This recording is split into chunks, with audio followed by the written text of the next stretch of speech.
gente se despediu semana passada pedindo boas notícias e acho que essa possibilidade de reforma ou do ensino médio entra nesse critério, né?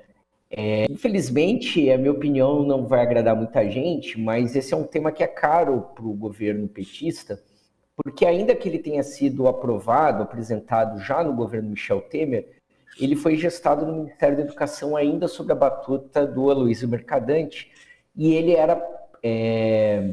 fazia parte do plano de governo do segundo mandato da Dilma Rousseff, já nos termos que estão postos. E foi um processo bastante truncado, faltou diálogo, faltou discussão, estava ali adormecido na gaveta do MEC, quando o novo governo Michel Temer tomou posse. Tanto é que foi uma das primeiras reformas que o governo apresentou 3, 4 meses, né?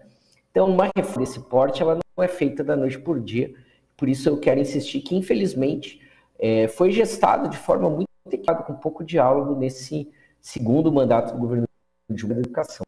E por isso também os milindres, né, do novo governo em tocar isso, porque eles sabem que tem responsabilidade também nessa proposta que é terrível, né? O fato é que o ensino médio, como a gente vê, ele tem muitos problemas. Ele é um consenso entre professores, estudantes, enfim, de que a única função dele é preparar para o vestibular. Ele não prepara para a vida profissional, ele não prepara para uma cultura universal, ele é apenas conteudista, né?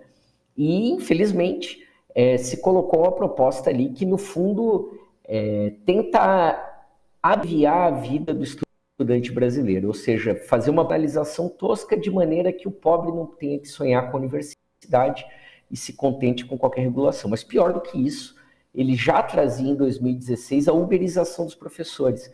Quero citar um exemplo, ele tem um pressuposto de notório saber.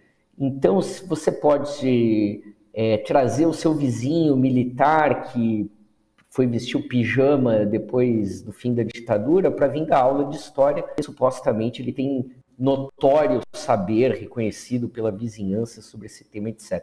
E aí já tem as condições concretas.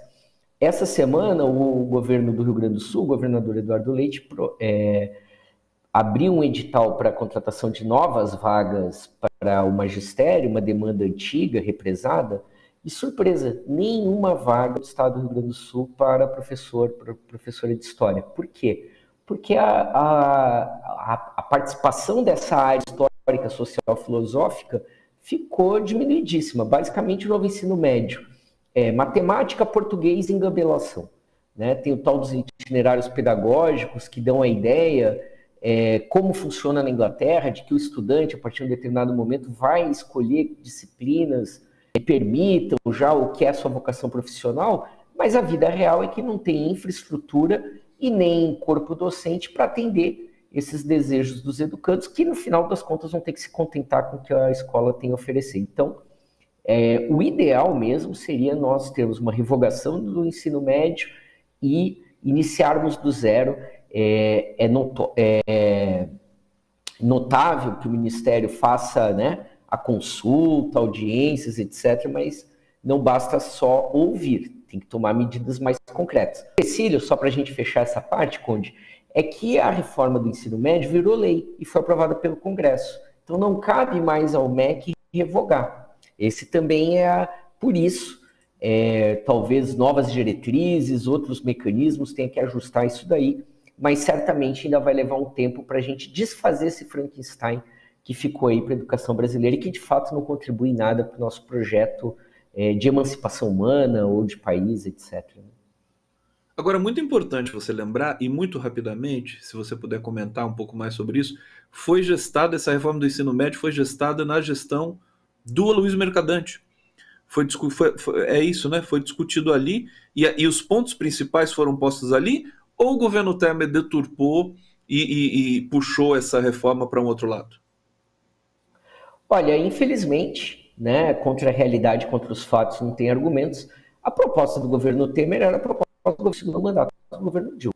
O governo terminou com essa proposta arredondada e a gente recupera no YouTube materiais de campanha da candidatura à reeleição, em que essa proposta já estava desenhada no programa de governo Dilma, né? E que não é exatamente uma novidade, assim, né? Quer dizer, Dilma e o Mercadante são pessoas do mal, maquiavélicas que querem destruir o ensino médio. Não. Tem um setor, infelizmente, até dentro da educação progressista, que vê dessa pragmática, utilitária, profissionalizante. Tanto que a gente vê qualquer governo, prefeitura, etc., ou mesmo o Ministério do Desenvolvimento Agrário já tinha no governo Lula, no segundo governo Lula, no primeiro governo Dilma muito forte, a ideia do sistema S, né?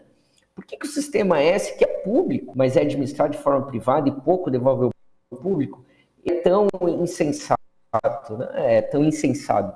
Porque ele acaba voltando para uma realização, né? O próprio Lula foi aluno do SESI, guarda com muito carinho, etc. Então essa ideia de que o ensino médio é uma profissionalização que já vai jogando para o mercado, ela é equivocada. Não faz 2 semanas, nós dois conversamos sobre isso, de como as bolsas eram importantes, como a permanência do jovem no ensino superior, inclusive para atrasar a chegada ao mercado de trabalho. Então, esse jovem que vai antecipadamente para o mercado de trabalho, ele é mão de obra, ele é mão de obra desqualificada, e certamente vai receber menos.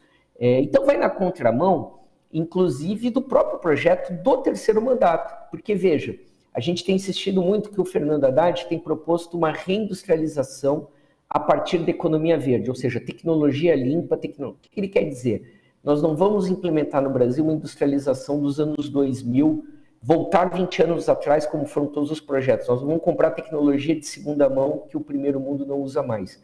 Nós queremos já instituir aqui uma tecnologia para 2030, para 2035, é a mesma lógica que o Alckmin falou recentemente, e os semicondutores, etc. Quando você tem essa planta industrial, sabe o que você está exportando, ao invés de soja, de commodities, etc? Conhecimento, né? E aí, para isso, você tem uma outra base educacional muito mais sofisticada. Então, a proposta do ensino médio, como ela está instituída hoje, ela é insuficiente, inclusive, para o projeto que elegeu o terceiro mandato.